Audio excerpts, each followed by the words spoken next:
그게 그냥 맡겨놓고 통계만 내는 게 아니라 줄이기 위한 노력은 예, 그렇습니다. 하겠죠. 예, 구단이 하고 있습니다. 그것도 유형별로 좀 찾아보면 제가 전에 고속도로나 도로, 국도 이런 중에 사망사고 나는 데가 똑같은 데가 거의 비슷하게 다 재발하잖아요. 예, 다발하는 장소. 네, 다발 장소가 있기 마련인데 예.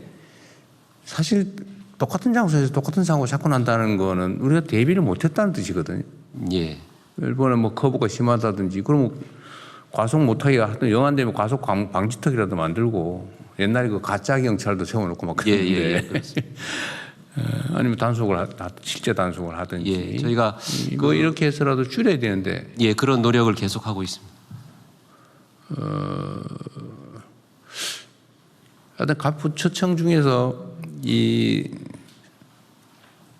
총리께서 그만두시니까 이제 저쪽에다 거의 총리한테 말씀을 드려야 될 것 같아요.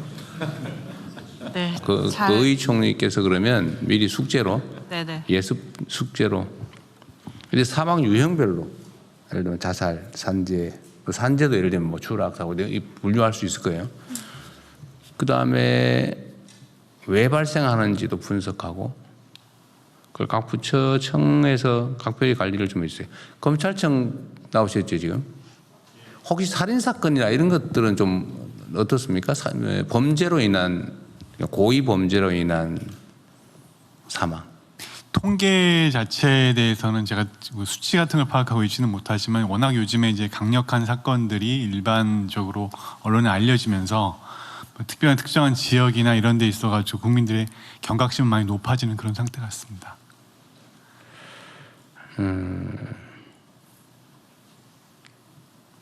사실은 이제 예를 들면 고독사나 이런 것도 그 방치된 그 사망 있잖아요. 예를 들면 뭐 며칠 있다가 발견이 됐다 뭐 그런 거 복지부 장관님.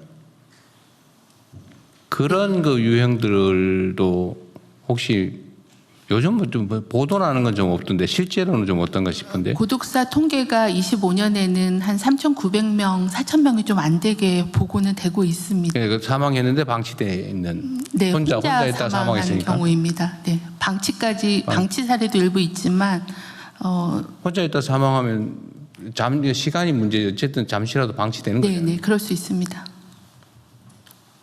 그런 사례들도 어쨌든 뭐 그거는 이게 네. 편수를 못 늘리는 건 아닌데 네, 하여튼 그런 것도 한번 검토를 해보고 어쨌든 사망자를 좀 줄이기 위한 자살은 어쨌든 잘 관리해서 어쨌든 많이 줄이긴 했는데요.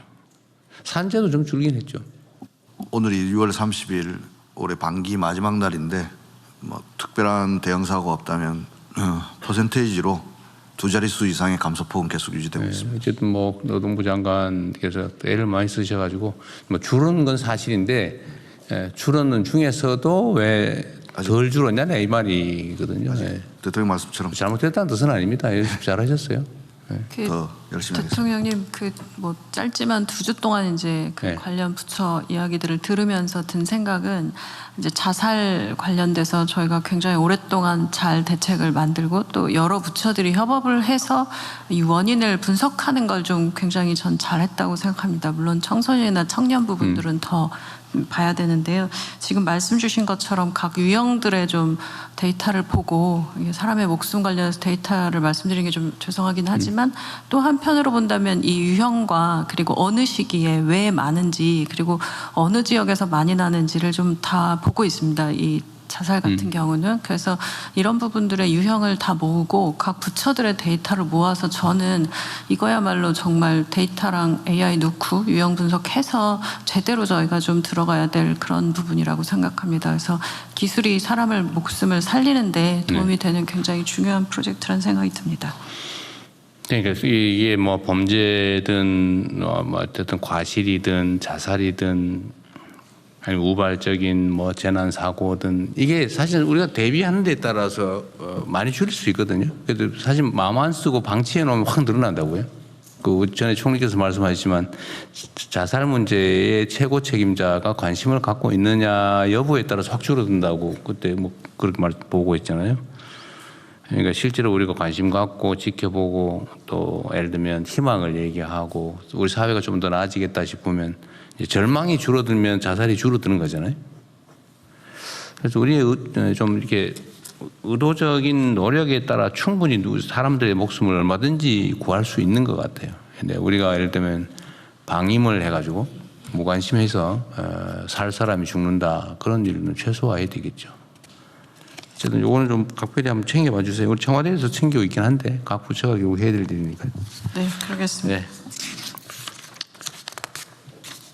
네, 다음 해외 상황 관리관 보고 드리겠습니다.